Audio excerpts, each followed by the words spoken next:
I'm Corbett Wall with DVAuction, here with your feeder flash for Wednesday, March the 26th, brought to you in part by ProBac by Bimeda. Manufactured in the USA, ProBac is a more complete bacterial vaccine without the harsh side effects. Other killed vaccines don't even come close. For more information, go to BimedaBiologicals.com. Basis pressure on the cash trade. Now we're just getting started here this week, and we haven't seen hardly any negotiated direct fed cattle trade in your 5-area feeding region, but we can already tell that we're going to be seeing basis pressure. Now we've got a big basis that your hedged cattle feeders are liking. It's well over $6 with your April live cattle spot market sitting at 206.37. And our latest weighted average in your 5-area feeding region for last week's trade, well over $12. So you're thinking, well, what's the problem here? The Southern Plains is said to be priced at $212, but they are going to be tempted to trade at steady money of $210 before the board goes up and closes that basis off. Because if they're trading a paper when they sell those fats, they'll get a little bit of a premium there, $5 or $6 there compared to where their hedges are at. The heck of it is, it kills the fat cattle trade on the Southern Plains if they take steady money at $210. Now the Northern Plains, initially they got their sights set on $220 right now. Now they may succumb a little bit lighter than that, but they have got their oars in the water and they are making market position here, guys. And with a lot of them getting $215 last week, they're sure going to want $218 before they even start thinking about trading. That is, if the Southern Plains doesn't jerk the rug out from under them by basis jumping. And the only thing I've got to say about that is if you hold out for more cash money, your basis will be even bigger. Now, likely your packers are not going to give it until late on Friday, and they're either hoping that the board, continues to resist the higher prices, or if the board closes that gap a little bit, they're waiting to see what happens. But they're going to wait until late Friday to see what goes on. That's what they always do. But the Northern Plains is in there, and they are trying to reach the sky here with this fed cattle market because they feel like they deserve it, and they know what happens when the tables are turned and we've got more supplies of fed cattle than we have demand, and then your packers just bury them. But the market's been so good for so long, some people are starting to show a little bit of grace towards them and thinking, oh man, this market's awfully good, let's just go ahead and take that. We've already seen a few weak sisters puke their cattle here, and it could have been on a basis jump, or it just could be some uninformed traders there, or it could be some plainer cattle, even though the packers turned those cattle in at top quality. But we're not sure what's going on yet. But just keep your eye on that. Keep watch out for the basis jumpers there, and hope we get to gain another $3, $4, $5 like we did the last 2 weeks. So we've gained a lot of grain in your fed cattle arena. The publicly traded markets are starting to get used to all this tariff talk, and so things are starting to settle down a little bit. And we're supposed to see reciprocal tariffs go in on April the 2nd, which is coming up pretty fast. Several countries are already scrapping the tariffs on our goods to stop the April 2nd reciprocal tariffs. That cuts costs for consumers.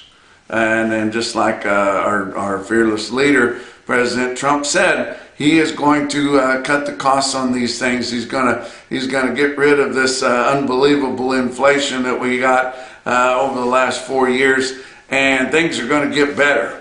And they are getting better. And if you guys will open your eyes and look around a little bit, you see that. I know I'm preaching to the choir, but I got a handful of liberals there, and they dominate the comments on this report every day. But those that made the foolish claims that Biden had something to do with the all-time record high cattle market, well, what happened? Biden's gone, and this just continued to get better. Well, Trump hasn't had any more to do with the cattle market than Biden did. It's just all about where we're at with supply and demand. But I think he is starting to win the tariff wars there, and I think things are going to continue to get better all the time. Eggs have gone down, gas has gone down, inflation has tightened up some, and we're going to continue to get better all the time. Now, some of you are asking if I'm still in favor of cool or at least truth in labeling. Of course, I think it's fantastic, and our new Secretary of Agriculture says that she's in favor of country of origin labeling. So if she's willing to do the work to get that done, we've still got to get around the World Trade Organization hoops there. Myself, I think it's just easier to go with something simpler that's truth in labeling, just says whether our beef products come from here, from start to finish, or included somewhere else. I think that's good enough. I don't think we need the entire country of origin labeling like we had 10 years ago that would make it where you had to list every single country that it could have come from. I'm just interested on whether it came here from the time it was born, back, grounded, fed, and slaughtered, and packaged, and the whole 9 yards. So hopefully we'll get something more going with that. Also, am I still in favor of Harriet Hageman's plea to stop a mandatory RFID tags? Of course. Now we've got it on our older heifers now, and now when people get ready to calf foot vaccinate the heifers, they're getting these tags in there. I think we've probably seen enough problems with that that it could hold it back on all classes. Of course, those that were in favor of mandatory RFID said that it was never about putting it on all classes of calves and yearlings. My ass. It said right there in the government's wish list that it was they wanted it to be on all classes. But we've had a lot of problems with just getting the older heifers done. We've ran out of tags. They didn't have any more tags. They couldn't get the tags sent to where they needed. The vets couldn't even come up with tags. The tags are harder than hell to put in. You have to get one of those automatic taggers to put them in. It's going to be a complete total wreck if they make it on yearlings and calves and all classes of feeder cattle. It will be a complete wreck. And still, of course, I'm against that. I don't change my stance with the blow of the breeze or even by any kind of pressure from somebody. It's bad for small producers. It's bad for our older small producers that don't have the facilities and the help to get those things done, and I'm against it. Let's talk about your board on Tuesday. April live cattle futures up 47 cents is all at 206.37. Like I said, that is a huge gap, over almost $6.50 to the latest weighted average. June live cattle up 17 cents at 202.32. Your back months were mixed from down 37 to up 5 cents, but boy, that board is really resisting this higher cash. March feeder cattle up 37 cents at 286.97. April down 40 at 284.85, and your back months on feeder cattle down 40 to down 72. Your May corn down 6 3/4 cents a bushel at 457 3/4. Beans down 5.5 cents a bushel at 1001 3/4. Hard red winter wheat for May down 8 3/4 cents at 569 1/4 cents a bushel. Like I mentioned, there was a few deals of fat cattle trade, not a lot, but whenever you're trying to grind in there and establish leverage to get higher prices, it just muddies the water when you got people going in here trading even lower than last week's market. Don't pay so damn much attention to the futures. Pay attention to what your friends and neighbors are out there trying to do to achieve market position. Iowa sold about 500 head at 330 dressed. Nebraska sold 400 at 334 dressed. That's pretty respectable. Kansas sold about 500 at 208, which is $2 lower than last week's market. Not sure why anybody would do that. Texas did not sell a hoof yet. But we did have our market maker. It was a Tuesday. Stockman's Livestock Market in Yankton, South Dakota had the biggest and best fat cattle auction that we have. And they had 1,200 in overnight. They had 1,900 in for the fat cattle auction. We got this information shared to us by my friend Gary Marks, retired fat cattle buyer there that knows exactly what's going on. And he travels from his home in Norfolk, Nebraska up to Yankton to watch the sale. He enjoys the sale. He enjoys sharing this information with us because we don't have any federal state market reporting of the best fat cattle auction in the nation. I don't know why. Conventional fed cattle, just your nuts and bolts fed cattle, sold 210 to 214.50. That was $5 to $10 higher than last week. Program cattle, the non-implanted or drug-free fed cattle in Yankton, sell from 208 to 216.85. Now that was $1.50 to $7 higher than last week. A lot of those farmer feeders that were sitting there in that barn were looking for something that didn't need a lot of time on there. So the two-way cattle, most of which were going back to the country to be fed some more, bring from 220 to 229.5, and some of them weighing over 1,300 pounds to go back to feed, guys. Wow, I tell you what, they're optimistic about the market, and good for them. Box beef cutout values surged on Choice. Choice was up $8.09. It's never up that much, guys. They're finally holding these wholesalers' feet to the fire, making them give something for the spot beef that they're buying. The quote was $335.19 on Tuesday afternoon. Select's up 47 cents at $314.05. Slaughter running pretty darn good so far. The packers are behind. They've got to get with it. They had wind damage in the southern plains. They had blizzard interruptions last week, and so they didn't get nearly as many slaughtered as they needed to, and they're running hot this week. 243,000 estimated cattle slaughter so far through the first 2 days of the week. That's 6,000 more than last week at this time, 3,000 more than last year at this time. Talk about what else is going on. Performance Livestock Analytics. With the software of Performance Beef that was created by cattlemen for cattlemen, it combines feeding and input costs to create a professional, accurate invoice at the touch of a button. It's also easy to generate accurate closeouts and break-evens within seconds. Check it out if you guys are feeding or backgrounding cattle there, especially for customers. For more information, go to performancelivestockanalytics.com.